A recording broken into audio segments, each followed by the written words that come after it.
Hello, I'm Aliya Porter. I'm sorry I'm not able to join you this evening, but I thought I'd record the session so that you could find out a bit more about pregnancy nutrition, and then you can send me questions that you have afterwards if you want to. Um, do also follow me on social media, and you can connect with me that way. So I'm Aliya Porter, a registered nutritionist. I've been a registered nutritionist for almost 20 years, and I run Porter Nutrition and Weaning Centre. I'm based in Manchester. Two of my babies were born at St Mary's, so I am pleased to be able to share this information with you. I'm a mum of three. My babies are now a bit older, but I bring kind of pregnancy experience, but also professional experience to this. Today's session is on pregnancy with a view towards postnatal nutrition. We'll have a separate postnatal nutrition workshop, which I run for women in their third trimester to get prepared for what postnatal nutrition might look like for them and to think about how they can best get ready for when baby arrives. It is also online, so you can access that. It's run every 2 months, and I'd encourage you to have a look at that. So there are lots of reasons why pregnancy nutrition is important. First of all, it's important for brain development. It's important for general health of baby, immunity, energy, concentration, sleep regulation, safe delivery, weight management, blood sugar control, and more. And I hope looking at this list, you can see why I'm so passionate about women having this information in their pregnancy. I know most of you are quite far on in your pregnancy, and so you might think, well, actually, it would have been good to know this before. Even starting now is beneficial. And if you do go on to have further children, then obviously that's helpful too. Lots of these principles apply in postnatal nutrition as well. We're going to talk about the key nutrients, but I also want you to think about two common nutrition issues, and we certainly can't unpack everything about pregnancy nutrition in one session. So I will be highlighting where to go for further support. And as I said, you can email me with any questions. The advice in this session is generalised advice, so please do follow your midwife's advice on specific individual requirements. And obviously, if you want to reach out to a private nutritionist, please look for someone who is registered with the Association for Nutrition, or a registered dietitian. Just to emphasise, looking after yourself helps you look after baby.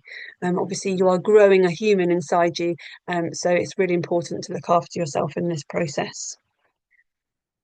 So what are the key nutrients for healthy pregnancy and fertility? Obviously, we're beyond the stage of fertility, but I'm going to highlight those nutrients so you're aware of them.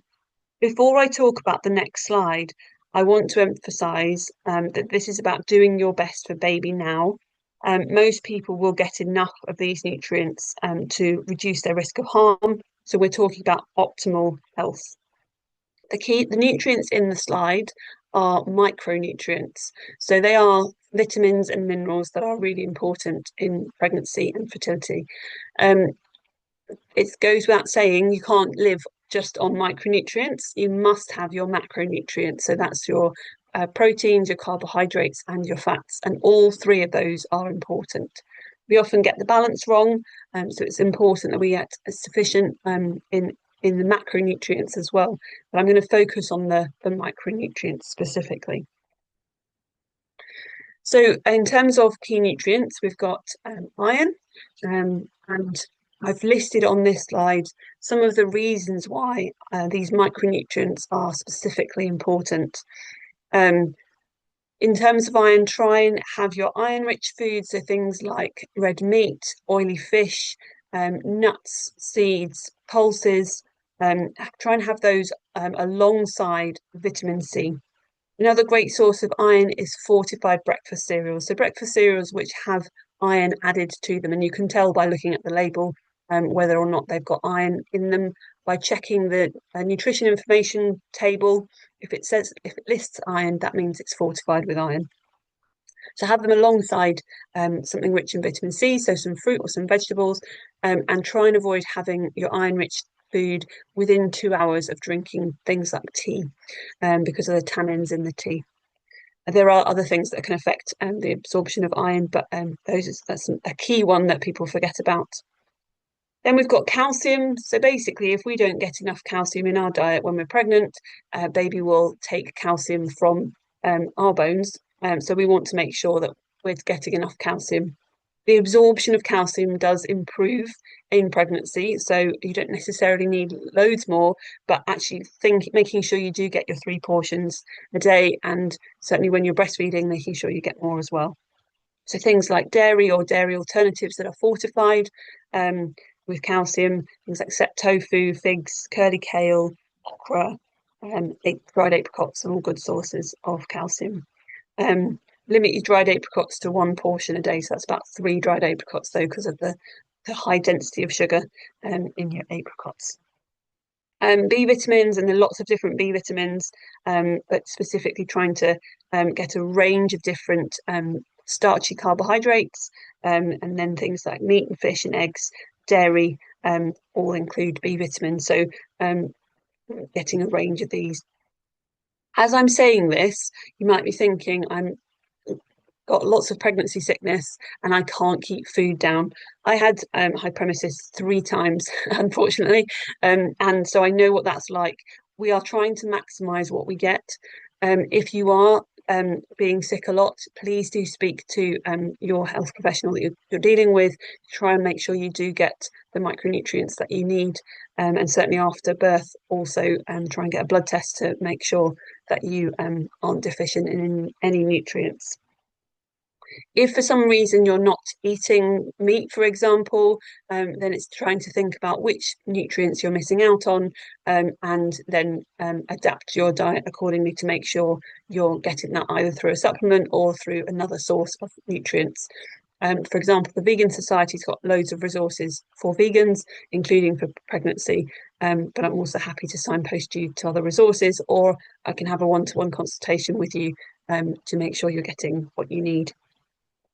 That's particularly important, things like zinc and iodine as well, if you are vegan.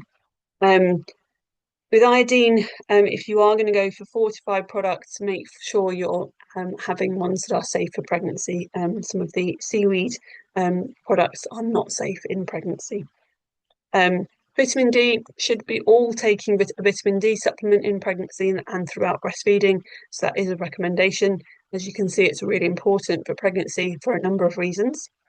We don't get enough sunlight in this country to get enough vitamin D in our bodies, because we make vitamin D through the skin.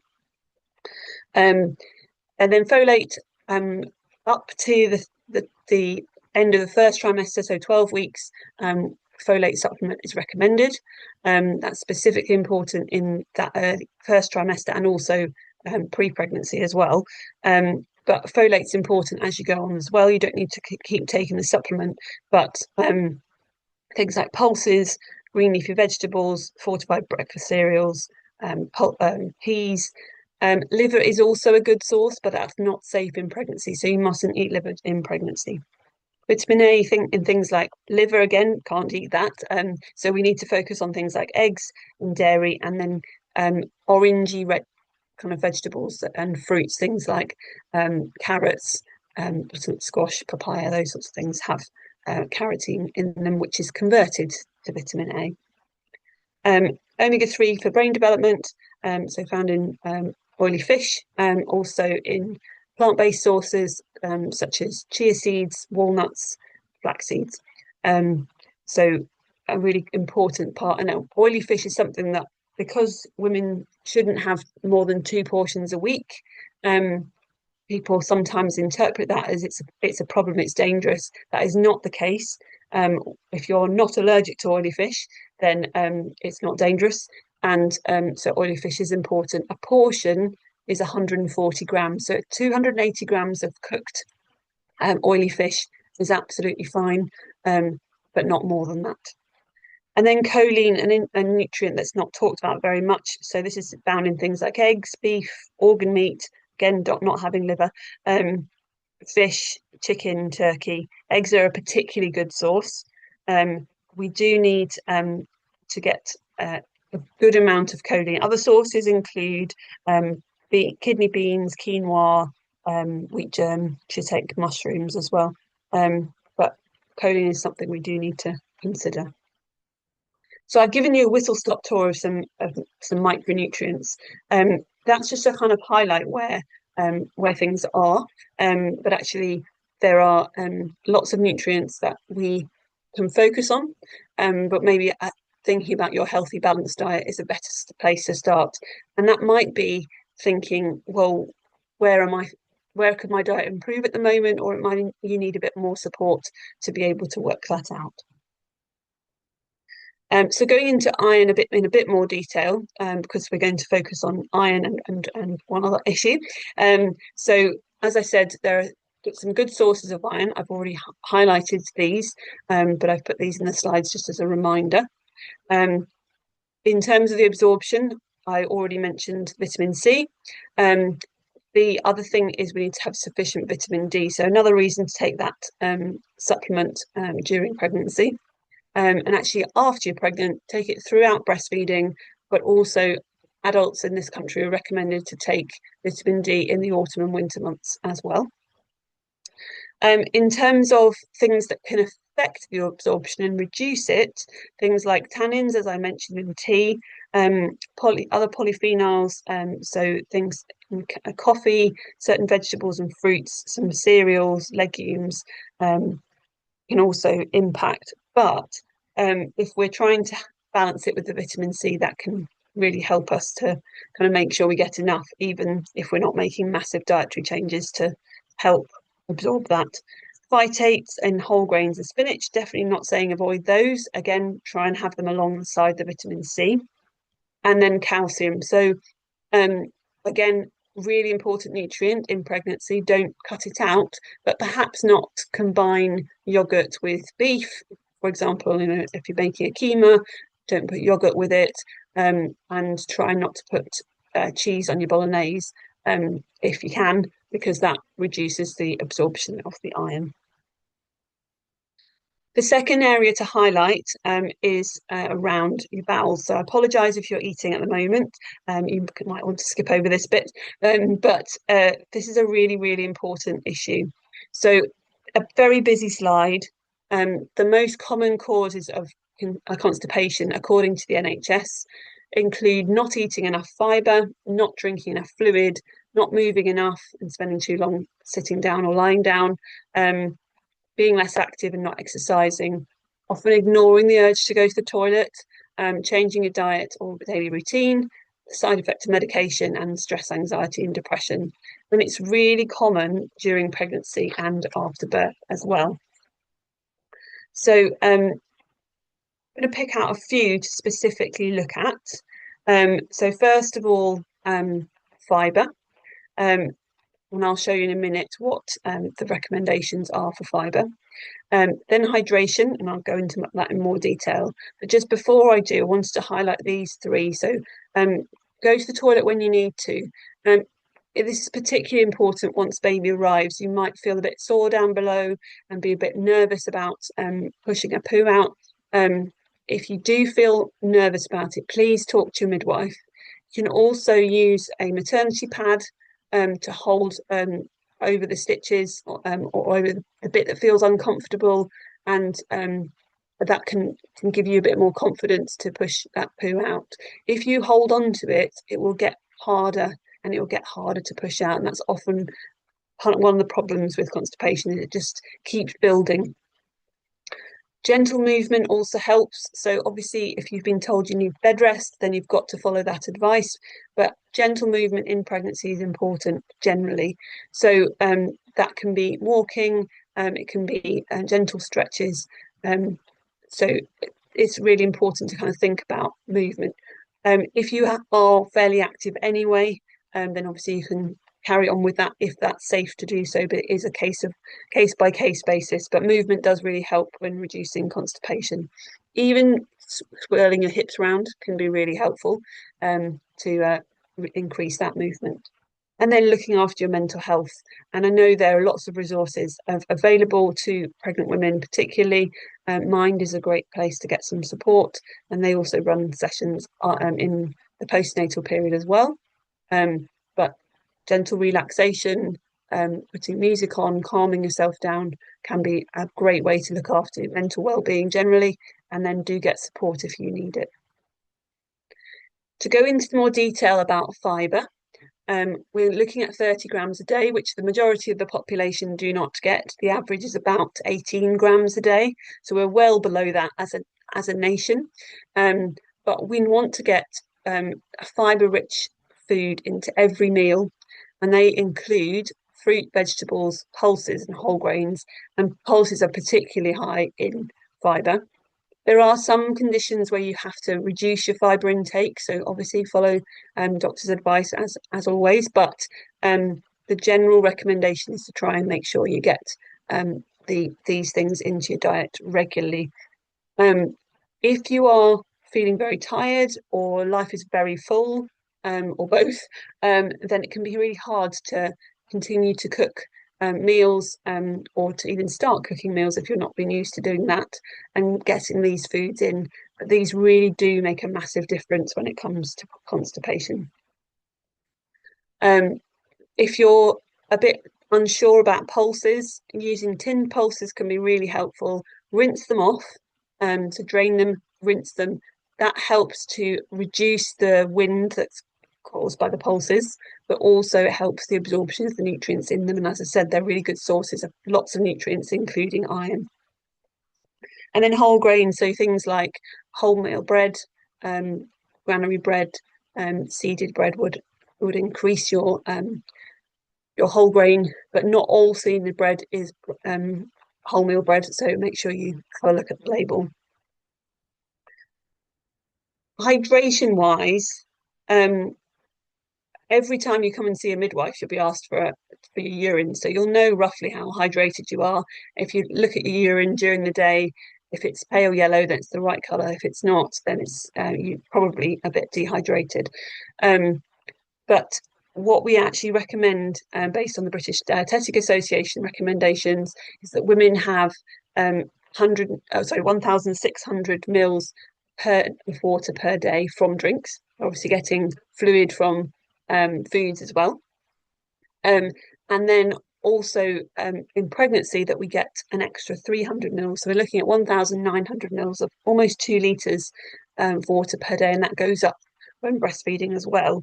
So have a think about where you're currently having your fluid and whether you can add in an extra glass. Having a glass by the bed, for example, can help you to drink water in the evening. I know it's really challenging when you're constantly getting up, particularly in the last trimester, and you're waking up and you constantly need to go to the loo. Actually, being hydrated doesn't necessarily mean that you're going to go to the toilet more often. It also doesn't necessarily mean you're going to have more urgency to go to the toilet. Sometimes, if we get dehydrated, then that, and we then drink a bit, then the irritation in the bladder, because the urine is so concentrated, can make that urgency more. So if we are regularly drinking, it can really help us to maintain a healthy bladder, reduce the risk of UTIs, reduce the risk of constipation, and also help us to reduce that urgency as well. So I've given you loads and loads of things to think about. I know I've spoken very fast. There's lots to cover, and I've only chosen those specific ones to highlight this evening. But what are the practical steps that you can take? I want you to just pause for a minute and think about what 3 practical steps can you take from what I've talked about. Write them down, share them with somebody, and see if you can make some changes as a result of what we've talked about. Just give you a minute to do that.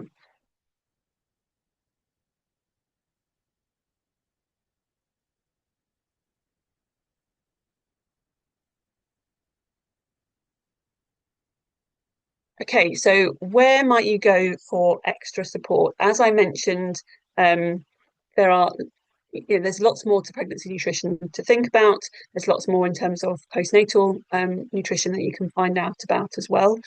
My website is porternutrition.co.uk. There's information on there. There's a nutrition in pregnancy download that you can get in the resources section free. There's also blog articles on various topics about nutrition. It's not just pregnancy.